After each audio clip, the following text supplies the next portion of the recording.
Good to see everybody. Vic, what will your defense miss most with Nakobe being out? His good play. You know, he's really played good for us this year. Gotten better and better as the season wore on. He was, you know, he had the green dot, was a call leader out there and making the calls that ILBs have to make. So we're going to miss him a ton. Does it change the way you call a game without him in there? No. Will Zach get the green dot now, or? Yes. Any thought about getting Trotter some reps out there? Is it going to just be Oren Burks, or how are you going to work that? No, we'll probably get Trot. You know, we're not afraid to put him in there. Zach, are the Rams a better team than when you played them in November? Well, when you look at the Rams, you know, they started the year 1-4. They had a ton of injuries. Then they lost the last game of the season when they didn't play their regulars. You know, so that's 1-5. In between there, they're 10-2. So I think that answers your question. Are you as comfortable with Burks and Trot and with blitzes like you were with Nakobe, or do you have to kind of see that in the game before? No, you know, we'll call it as we see fit. What has Trot shown you as a young kid? Trot, yeah, I think Trot's got a good future, and that future may be now. He's got good instincts, really likes the game. He's smart. You know, he's got a lot of good qualities. What do you like about Oren? Oren's a good athlete, can run. He's got experience playing. He's a good tackler, as we saw in the opening kickoff. And we like him too. Will it be a mix of them or just one? It could be. It could be. Were you happy with the tackling against Green Bay? No, particularly two plays in particular, we had multiple missed tackles. So no, we need to do better there this week. You know, these guys have, obviously Williams, the running back, is a good ball carrier, tough guy to tackle. All the receivers are good runners after the catch, as their tight ends are. So we need to improve there.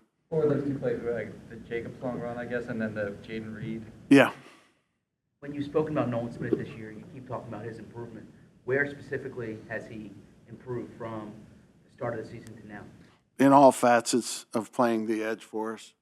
The run, the pass meaning rush the passer, pass meaning dropping when he does have to drop. He's improved in all areas. I know the depth chart looked different before injuries there, but going into the year, what did you expect Nolan to contribute? I didn't have any expectations. I shoot high, put no limits on anybody. And let's just see where he went. And he kept improving. Is there something about the Georgia players that that when you look at him and you can say, yeah, I can tell he went to Georgia because of this? Not really. And Kirby's a friend of mine. No, I mean, I don't pigeonhole him that way.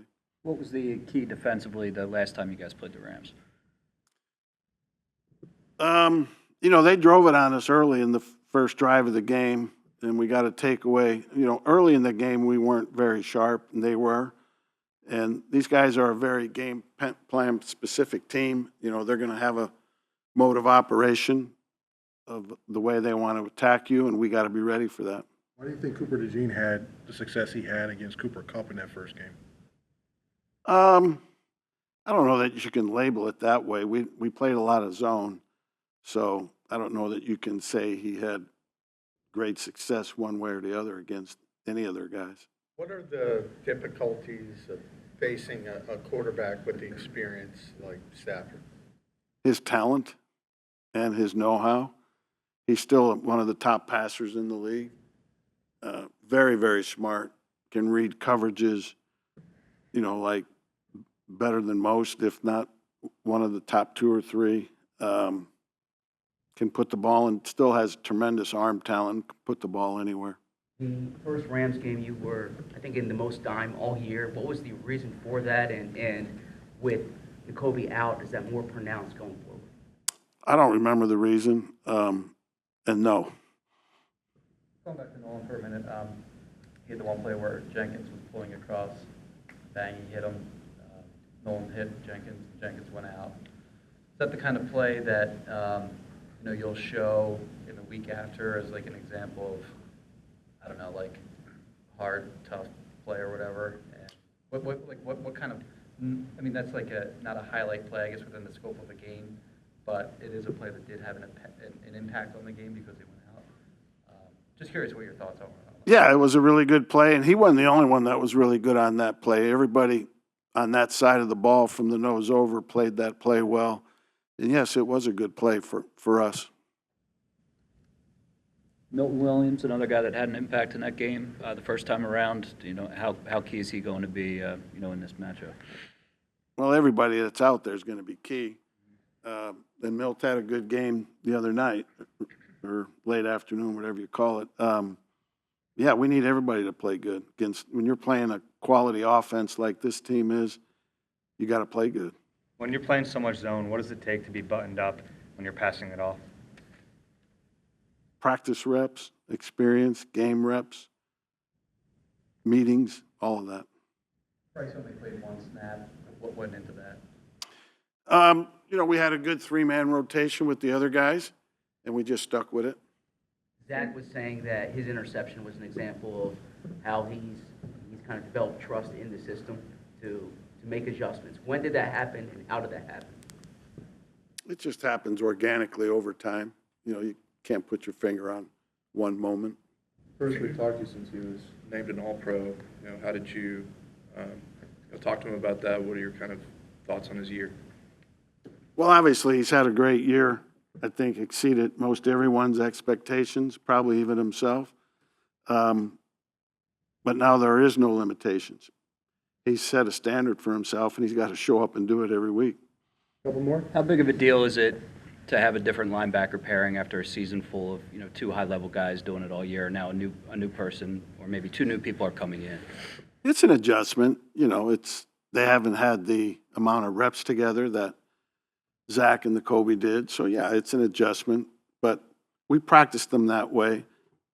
I kind of have a little rule not to put two backup linebackers in practice together because that's not how it's going to happen in a game. So they've been out there together in practice. What's the benefit of playing both Oren and Trot if you do go that way, as opposed to just having one guy out there? Would it be situational? Part of it is those two guys are on all special teams. So depending upon the flow of the game, kind of like when Nakobe didn't play against Dallas, I guess it was, they had like 7 or 8 play drive and we had the pick 6. Then they got the ball right back and drove it for like a 9-play drive. And then we went 3 and out on offense. So we had a bunch of plays right in a row there in a short span. So something like that would be a good time to sub them. A few years ago, Sean McVay named you as the toughest defensive coordinator to go against in his mind. What makes him so tough to go against? He's got a great offense that he has great command of. And he's a really good play caller during the game. He can change gears on you at a moment's notice. And he's one of the top play callers in the league for sure, without a doubt. More of that's one pressure on the Slay interception. What do you like about him as a situational pass rusher from the interior, and how has he improved, I guess, throughout? Yeah, I thought he played very well the other day. And he wasn't in there just in passing situations. He was being rolled in all situations. And I thought he played very well. He does have the ability to rush the passer, but for an undersized guy, he can anchor in the run too. But very pleased with the way he played the other day. Thank you. All right, thank you.